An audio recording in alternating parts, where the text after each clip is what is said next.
There are a few things that I think that we all need to get better at in order to master our craft, regardless of what our profession is. And in this video, I want to try to lay out a few of these things. I'm definitely looking forward to your comments down below. That way we can continue to keep this conversation rolling, right? And it's probably no surprise that the first thing that I think we all kind of suck at is communication. Because too many times I believe, as far as I can tell, that we assume that somebody else understands what it is that we are trying to say in our form of communication, whether it's written, whether it's verbal, whether we're using, text messaging or anything else. And like many of us, I grew up in a time when a lot of those opportunities and modes of communication did not exist. So you saw somebody face to face, and maybe you wrote a letter, which is a lot more intentional. But now things are so fast paced, and we all demand answers time now, that it can kind of rob us from being effective communicators. Because too many times I think that we speak wanting and sometimes even demanding to be heard, but we don't give the opportunity to listen to what others are trying to tell us.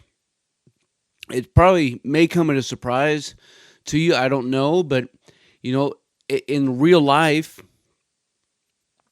I'm constantly told that I'm quiet, that I don't speak my mind, that I don't talk much, and sometimes that drives people nuts. But ultimately, I have found a way about me that observes, that listens, that looks for nuances and innuendos and tries to dig into the deeper meanings of what people are trying to say. Because so many times we may say a series of words, but we don't often understand the second, third order of effect of what we're trying to communicate, nor do we understand the implied things that we're actually communicating, rather than just leaning on the specified tasks. And I think, when it comes to leadership, this is critical, because leaders, we like to talk. We like to tell people what to do, when to do it, how fast it needs to be done, and what the standard is. And we do so to such a degree that we often fail to hear from others what their perceptions may be, what they may understand, or even just to make sure that they understand what it is that we are asking of them. You see, I think that part of that problem is that ultimately what we want from those who are working for us is to become mini me's, right? I have said this, I'm guilty of this, that if people just did it the way I wanted it to be done, then it would have been done right the first time. If I would have just done it, it would have been done right. But all these knuckleheads, they go out and they cupcake and they lollipop, and they mess all kinds of things up. Why can't you just be like me, right? Maybe you've heard a leader demonstrate some of that mentality. Maybe you have done it yourself. Part of this issue is rooted ultimately in our ego. It's rooted in our pride.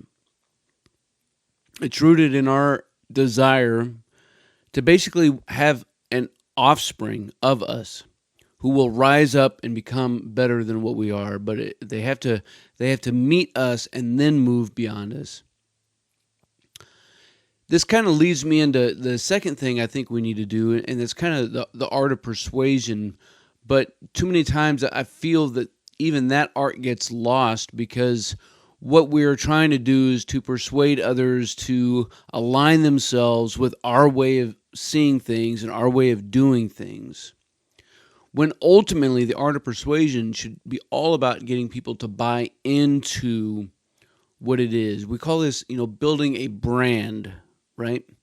If I build something that people can believe in, then I should be able to get the most and the best out of them.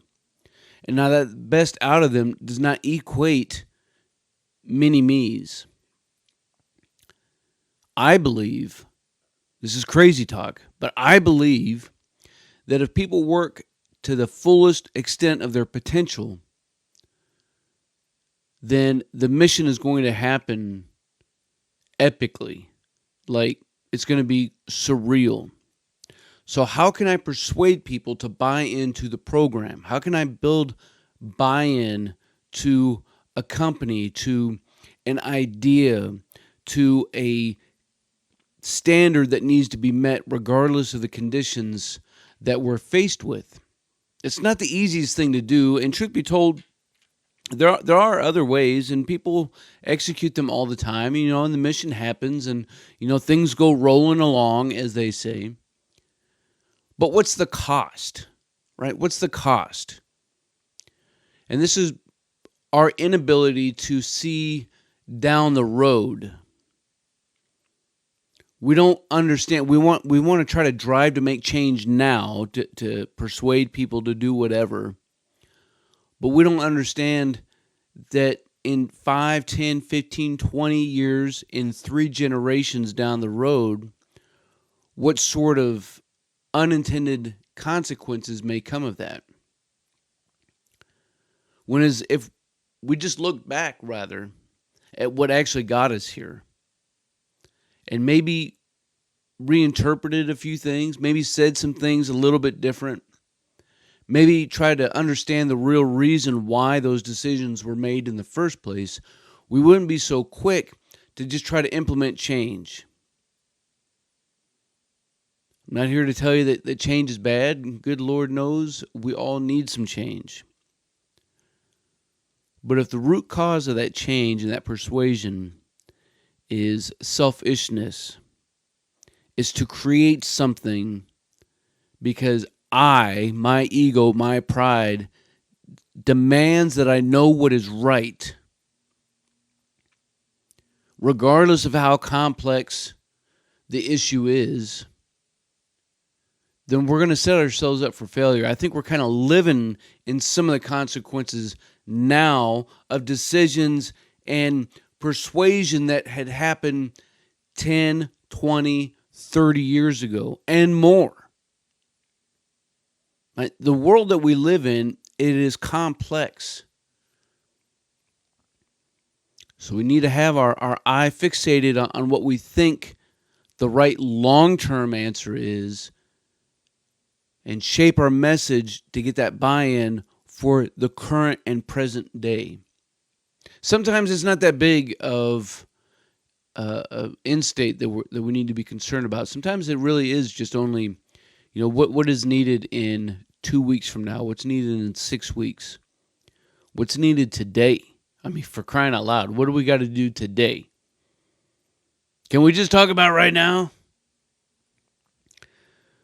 But we need to become the art of being persuasive. And, part of that is getting to know our people. And that means we need to be better communicators. We need to hear what others are really trying to tell us. And I need to know how they communicate. How do they receive information? Because for some people, we get used to saying things in a certain way, but for some people it just doesn't resonate. It doesn't sit well. It doesn't inspire. And so different people do need different leadership styles and techniques. That doesn't mean ultimately that, what is most important is what we need to stand on. We just need to find a way to communicate that message so that others can hear us.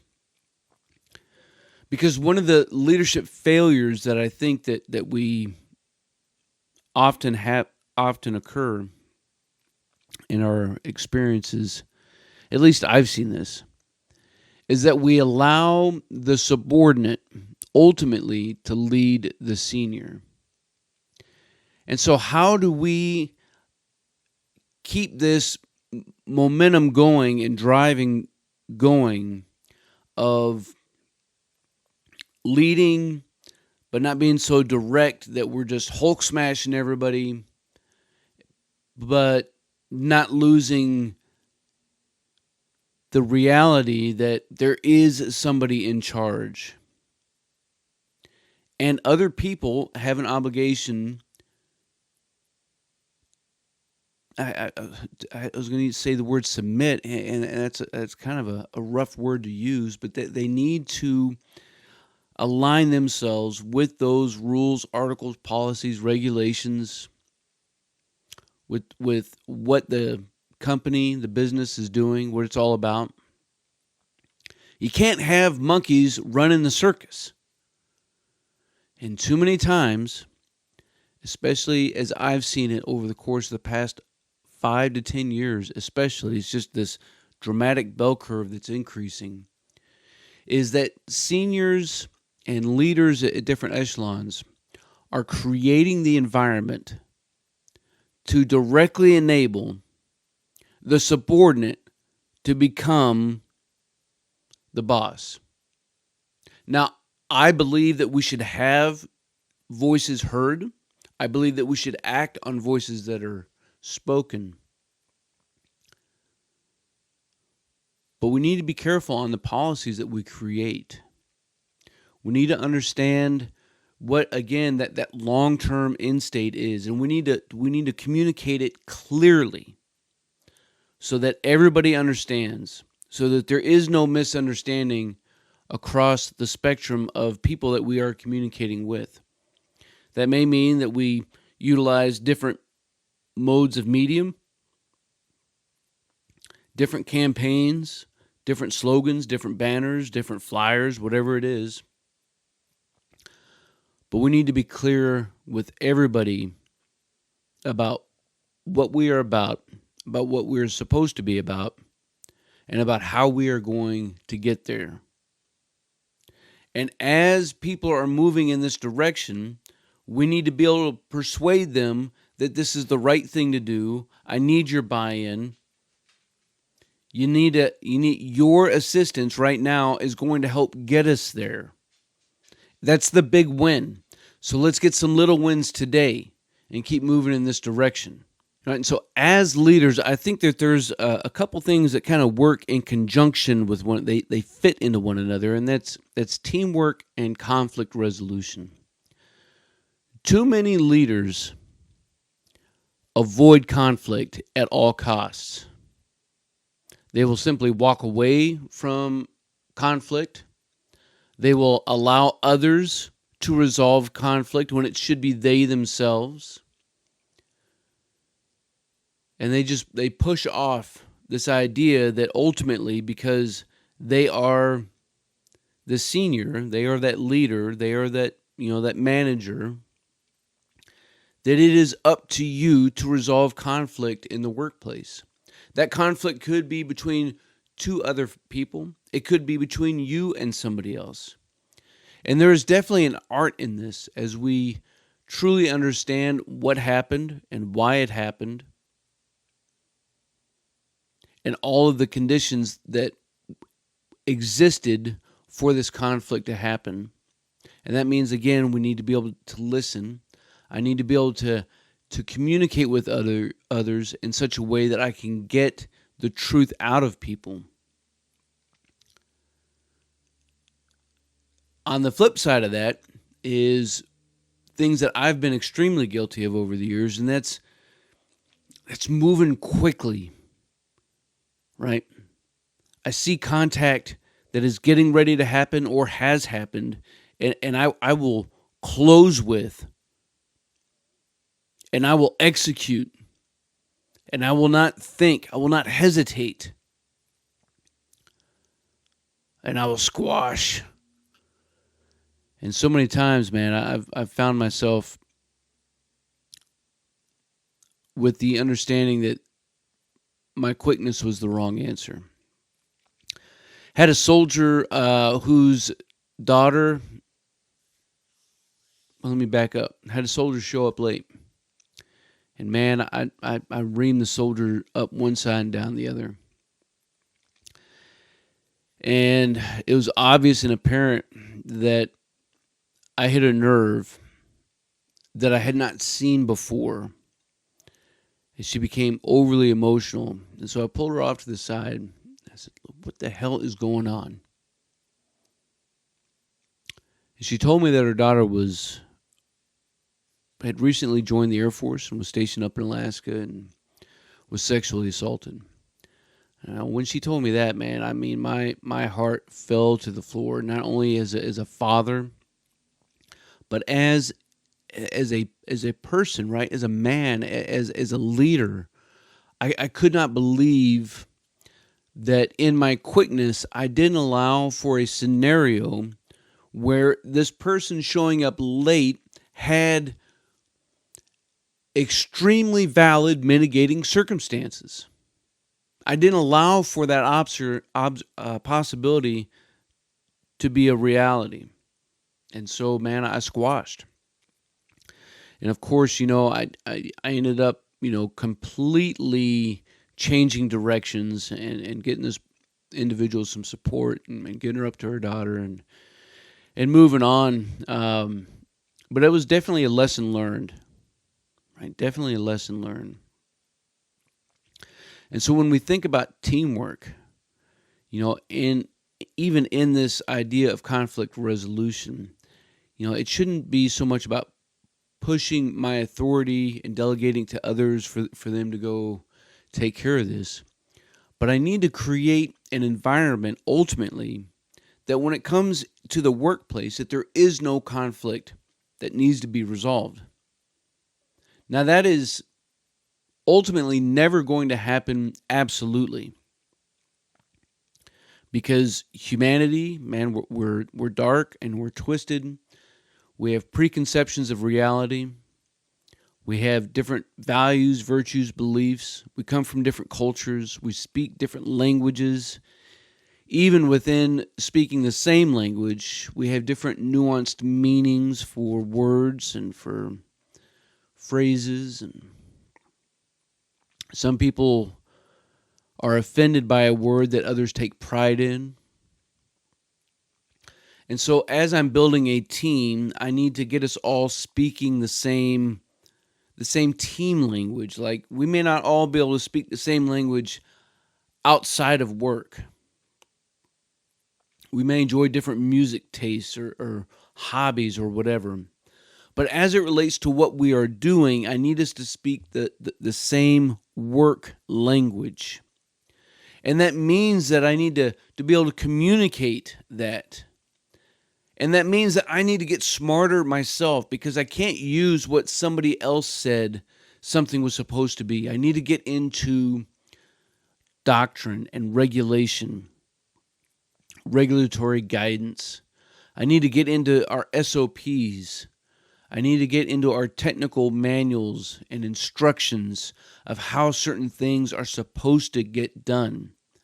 And I need to learn that language and become proficient at it. And then I need to teach others to do the same thing. I need to create a place where each individual person has such buy-in that they understand that what they do on a daily basis, it matters. As soon as people believe that what they do doesn't matter, you've lost them. 100%. You've lost them. And you've lost the ability to be able to persuade them, except as it comes to ruling with an iron fist. And again, that is a way, and it can get you the outcome that you're looking for, but again, at what cost? So team, I think all of these types of ideas are extremely complex. Not only are they individually complex, but when you start to piece these ideas together, it becomes even more complex. And then it just spider webs and branches out. But as we continue to move forward, I think that these are things and areas that we need to become much better at. We need to seek each and every single day to master our craft of being a leader, of being a follower, just being a good dude. So I know that I appreciate us being on this journey together. Looking forward to seeing your comments down below as we keep this conversation rolling. As always, until then, you stay out there, you keep grinding, and you stay stoked.